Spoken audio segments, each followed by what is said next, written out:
tinha falado que era DNA lixo algumas matérias. O que é? Todo o nosso DNA transcreve ou é só parte dele? Como é que funciona isso? Sensacional. A gente gosta muito do Andrei, né? Nosso colega, o Andrei, falava os neuromitos. Aqui dá para criar uma categoria dos genimitos, né? Os mitos da genética. Então tem realmente muita coisa nesse sentido que atrasa um pouco o nosso desenvolvimento, né? Como sociedade, causa desigualdade social, causa um monte de outros problemas. Então vamos lá.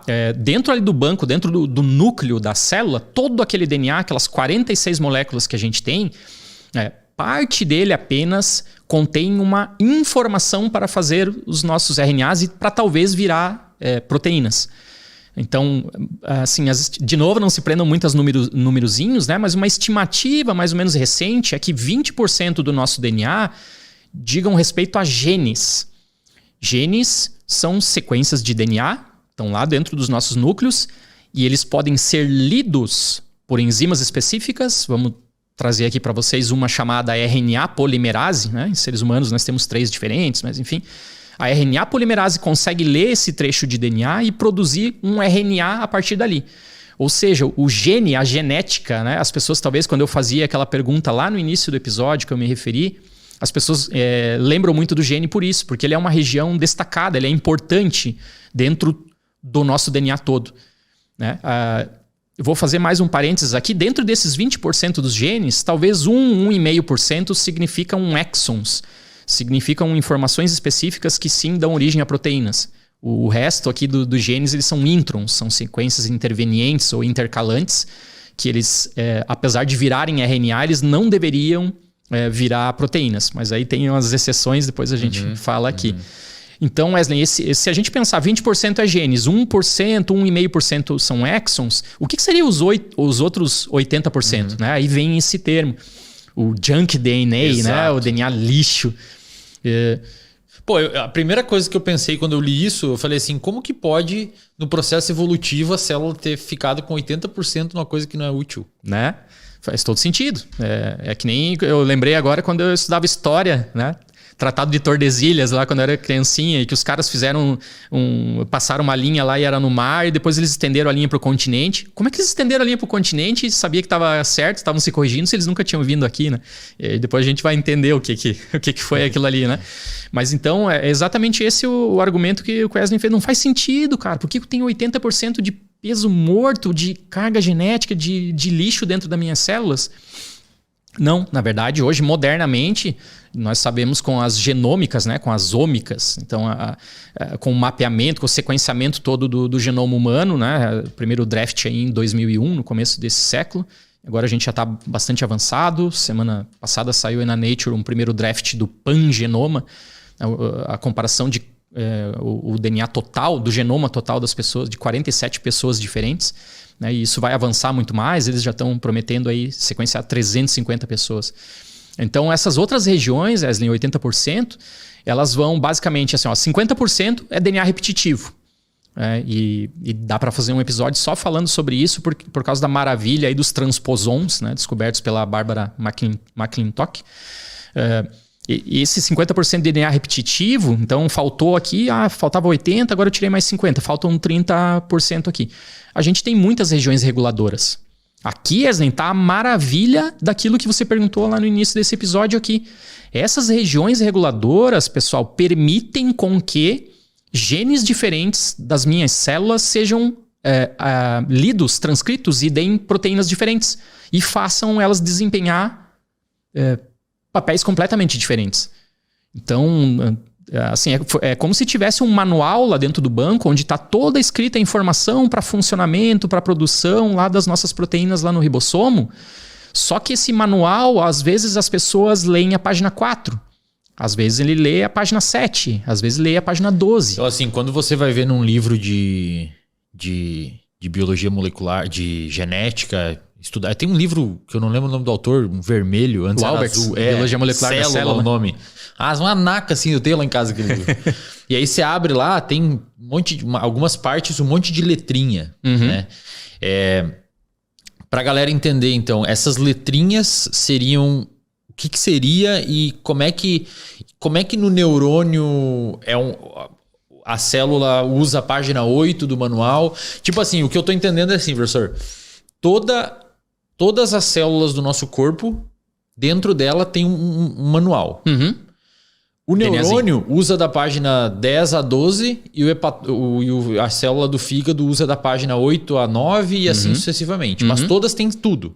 Por que uma usa um e outra usa outra? Muito louco, né? Mas, de novo, faz todo sentido pensar assim. Então, lá na embriologia, a gente foi, em algum momento, todos nós, né, na história da humanidade, nós fomos, em algum momento, uma única célula, né, que tinha ali as 23 moléculas do meu pai e 23 moléculas da minha mãe. Aquela única célula, ela deu origem a todas as células do nosso corpo. Se dividindo em 2, em 4, em 8, em 16, 32, 64 e assim por diante, né? Ali, então, como eu falei, a partir do 14º, 15º dia, me desculpem aí o pessoal da embriologia se não estiver precisamente correto, elas começam a tomar destinos genéticos diferentes. Mas isso já estava determinado, sim? Ou houve algum sinal químico, alguma coisa assim? Sim, tem toda uma sinalização celular ali. Então são secretados algumas substâncias que influenciam algumas células a mudar aquilo que ela estava fazendo, né? A ler regiões diferentes do manual para fazer proteínas diferentes, para daí ela se diferenciar, ela virar uma coisa tão diferente quanto é um hepatócito, né? Uma célula do fígado, em relação a um neurônio, ou em relação a uma célulazinha do nosso dedão aqui, né? Perfeito. São muito diferentes, mas elas são muito diferentes agora, em nós, né? Já completos. Se a gente voltar muito lá no nosso desenvolvimento embrionário, basicamente era tudo igual, né? Então, sim, Eslen, todas as nossas células têm exatamente o nosso DNA, a mesma informação, o mesmo manual está espalhado por todo o nosso corpo. Aí as pessoas vão dizer, mas eu achei um artigo lá dizendo que não é bem assim e tal. É que durante a vida a gente vai acumulando mutações, né? Tem as exceções, mas no geral seria isso, né? E aí vem a tua segunda parte da pergunta. Então, para responder por que né, cada célulazinha vai ler uma parte diferente, a primeira parte da resposta são justamente essas regiões reguladoras, que fazem parte daquilo que, entre aspas, era chamado antes de junk DNA, né? De DNA lixo. Então não é DNA lixo, pessoas. Eu não posso cortar o lixo e jogar fora e ficar só com os genes. O resto é o que regula. O resto que é o importantezão. Né? O resto que dá origem a uma ciência fantástica que estuda a regulação gênica dentro da célula, ou mesmo a epigenética, que o Eslen fala bastante para vocês. Depois a gente pode permear, né, nesse episódio aqui. Então, por exemplo, eu tenho essas regiões reguladoras que daquela informação vai ser feito um RNA que vai virar uma proteína lá no ribossomo. Essa proteína vai ser mandada para dentro do núcleo de novo como reguladora de um outro gene. Ou seja, o gene B, nesse caso, o segundo gene, ele só vai ser expresso se essa proteína reguladora do primeiro gene tiver sido expresso lá no ribossomo. Perfeito. Esse controle, que é algo a gente não tem todas as respostas, né? O pessoal da graduação aí e da pós-graduação que está ouvindo, de repente, esse episódio, né? Meus estudantes, eles sempre perguntam, professor, mas aqui e tal, qual é o gene? O que eu tenho que... É o Fox? É o Sonic? Qual que é para eu fazer uma célula se diferenciar assim ao assado? A gente está iniciando essa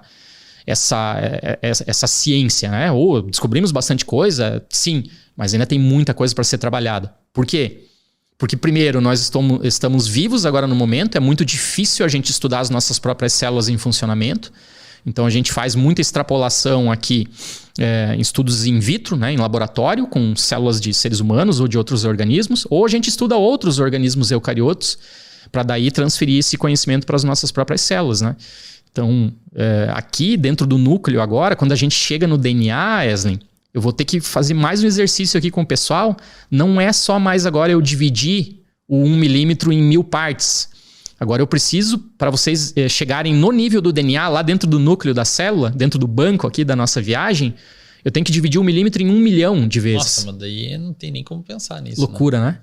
1 milhão de vezes, porque cada molécula de DNA de vocês tem o diâmetro de 2 nanômetros. Então, basicamente quase 1 milhão de vezes menor que 1 milímetro. A gente está lá, agora demos um zoom bem grande para dentro da célula. Chegamos lá, DNA, beleza. Então já entendemos que o DNA tem algumas regiões que são genes, tem algumas regiões que são reguladoras, que conseguem ditar, você aqui, célula do dedão, faça esse tipo de proteína porque você é da epiderme. Você aqui é célula hepatócito, você está no fígado, você precisa fazer proteínas metabolizadoras, né? Cada uma delas vai usar ali uma informação diferente. A constituição do nosso DNA, Eslen, basicamente, ela tem apenas 4 letrinhas diferentes. O pessoal se surpreende muito. Caramba, é sério? Assim, tanta diversidade, tanta possibilidade, mas só 4 letrinhas diferentes? Sim. Então, a gente tem os nucleotídeos, né? Que as moléculas de DNA são basicamente um polímero de nucleotídeos. Então, a gente pode ter lá o nucleotídeo adenina, timina, citosina ou guanina. E a combinação diferencial desses nucleotídeos dá a nossa diversidade, o que é absolutamente fantástico. Ao mesmo tempo que ele dá a diversidade, ele dá a nossa proximidade com outros seres. Então, eu me alimentei hoje, comi arroz. Cara, eu fico fascinado de saber que um grãozinho de arroz daquele tem 10% do DNA igual ao meu. A mosquinha da fruta, né? Aquela mosquinha, a gente tem uma banana em casa, parece aquele pontinho voador ali, a Drosophila melanogaster. 60% do DNA dela é igual ao meu. Chimpanzés, bonobos, né, essas espécies mais próximas, eles têm basicamente toda essa sequência de DNA que está em mim, que está em vocês, é quase igual neles.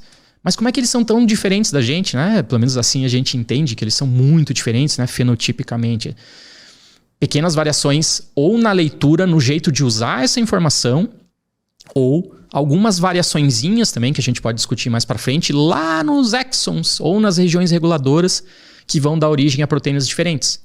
Então veja a loucura do que a gente está falando aqui agora. É muito louco isso, cara. É muito louco, porque você tem uma série de letrinhas lá dentro num espaço extremamente apertadinho que dá toda uma formação de uma série de tecidos e pelo no corpo ou não pelo no corpo, e tem cauda ou não tem cauda, ou tem unha grande ou o canino é maior. E tudo isso de forma... Ou o osso da perna é maior ou não. E tudo isso por mortificações e umas coisinhas tão minúsculas lá dentro. Né? No mundo do nanômetro, lá no 1 milhão de vezes menor que o milímetro, mudaram umas letrinhas. Mas também, assim, se a gente olhar... Bom, a informática, né? Muito baseada em 0 e 1. Uma linguagem binária, né? A gente tem aqui uma linguagem agora de 4, né? 4 nucleotídeos. Então, realmente já tem possibilidades aqui de aumentar a variabilidade. E as moléculas, gente, apesar de ser... Assim, a gente está lá no mundo do nanômetro, né? Do algo invisível aos nossos olhos. Lá dentro do núcleo das células de vocês, apesar de ser tão pequeno, elas são longas. Elas são grandes lá no mundo do nanômetro. Então, a gente vai falar aqui de a molécula número 1 de DNA, que é mais popularmente conhecida como o cromossomo número 1 da espécie humana, 250 milhões de pares de bases, mais ou menos. Então, se a gente imagina o DNA como uma alfa-hélice, como para o pessoal de casa entender, uma escada em caracol que a gente vai subindo, assim, torcendo que em relação... aquela clássico desenho do DNA, né? Esse mesmo, né? Digitem no Google aí DNA, vocês vão ver, vai aparecer a fotinho lá, a clássica alfa-hélice. Imagina isso como uma escadinha, né? Essa molécula de DNA que está lá dentro dos nossos núcleos. Pô, subir 250 milhões de degraus. E aí, consequentemente, no processo de replicação, isso pode, no processo de cópia ali, pode ser copiado errado e aí pode dar algum problema genético que a gente vai falar depois.